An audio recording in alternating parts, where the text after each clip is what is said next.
Expiry में हो चुका है तो है। अब देखिए बड़ी चूक है एक्सपायरी और यहाँ पे दीवार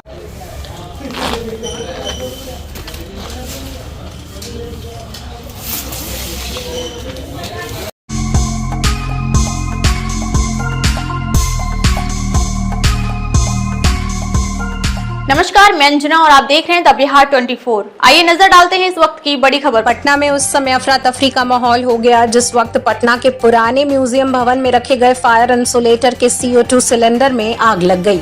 आग लगने के बाद धमाका इतना जोरदार था कि आसपास के लोग दहशत में आ गए।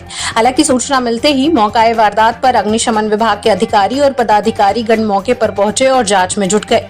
वहीं पूरे मामले पर बात करते हुए अग्निशमन विभाग के कमांडेंट मनोज नट ने कहा कि काफी दिनों से यहाँ फायर इंसुलेटर का सामान रखा हुआ था जिसमें CO2 गैस सिलेंडर में आग लगी और गैस सिलेंडर धमाके के साथ फट गया। उन्होंने कहा कि धमाका इतना जोरदार था कि म्यूजियम के मोटे दीवार को फाड़ते हुए वहां लगे सभी कांच बिखर गए। उनका कहना है कि इस पूरे मामले को लेकर अग्निशमन विभाग को यह आदेश दिया गया है कि इस बिल्डिंग में रखे गए सभी फायर इंसुलेटर को हटा दिया जाए। उन्होंने कहा कि हालांकि मौके पर कोई व्यक्ति मौजूद नहीं था, पर अगर कोई मौके पर मौजूद होता तो एक बड़ा हादसा हो सकता था। उनका कहना है कि फिलहाल सब कुछ सामान्य है। हालांकि अधिकारी कुछ भी कहे, पर बात यह है कि दिसंबर 2024 में ही यह अग्नि सुरक्षा यंत्र एक्सपायरी हो गया था। फिलहाल पुराने म्यूजियम में मेंटेनेंस का कार्य चल रहा है जिसके दरमियान यह हादसा हुआ। फिलहाल इस घटना में कोई भी जान माल की क्षति नहीं हुई है और वहां रखे 10 सिलेंडर को खाली करवाया जा रहा है। क्या है पूरा मामला, देखने के लिए देखते रहिए the Bihar 24 news. Sir, Patna museum में धमाके की आवाज आई है, क्या पूरा मामला? धमाके की आवाज एक्चुअली यहाँ पर फायर एक्सटिंग्विशर था और पुराने फायर एक्सटिंग्विशर थे, CO2 टाइप के एक्सटिंग्विशर थे, बाहर निकाल कर रखा हुआ था। जैसे कि आप जानते हैं बिल्डिंग का रिनोवेट कराया जा रहा है और उसके कारण जब ग्रुप में रखा गया था और एक्सपेंड किया और गैस के एक्सपेंड होने से उसमें ब्लास्ट हुई।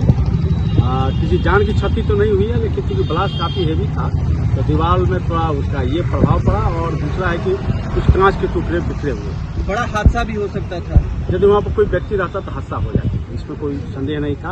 और चूंकि जितने भी इंस्टीट्यूशन से उसको डिफ्यूज करना चाहिए था, डिफ्यूज नहीं करा जाता तथा इसकी सूचना हम लोग को नहीं दी गई। उसका समय खत्म हो गया था क्या उस सिलेंडर? डिफ्यूज करना चाहिए था क्योंकि अब रखा हुआ था बाहर में करके तो टाइम खत्म ही हो गई थी मेरे हिसाब से। और फायर को सूचना दी गई थी इसकी? नहीं, इसकी सूचना फायर को नहीं दी गई थी डिफ्यूज करने के लिए। यदि यही तो हम लोग निश्चित रूप से देखेंगे क्या इस पर किस तरह की कार्रवाई थी। अभी तो हम लोग देख रहे हैं कि कितने सिलेंडर से डिफ्यूज है वहाँ पर, और उस हिसाब से हम लोग इसको सजेस्ट किए हैं। हमने अपने हमारे पदाधिकारी लोधीपुर को बोला है कि आप कल सारी चीज़ों को जांच परख कर लीजिए कि पुनर्वृत्ति नहीं उस प्रकार की घटना। कितने सिलेंडर्स थे? सिलेंडर्स तो मैं अभी जो है अमूमन ABC टाइप का, CO2 टाइप का और वाटर टाइप के एक्सटिंग्विशर्स जो डिफ्यूज के लिए हम लोगों ने कराया, कम से कम 12-15 सिलेंडर को डिफ्यूज कर दिया हम लोगों ने अभी, ताकि कोई आने वाला उसका घटना नहीं हो। और अभी हम लोग इस पर निगाह रखेंगे कि पुराने जितने एक्सटिंग्विशर्स हैं, पोर्टेबल एक्सटिंग्विशर, उसको बदल दिए जाए क्योंकि यहाँ पर काफ़ी सार्वजनिक स्थल है, लोगों का गमनागमन बना रहता है, तो हम लोग उसमें जांच करके उस हिसाब से उनको सजेस्ट करेंगे। ठीक।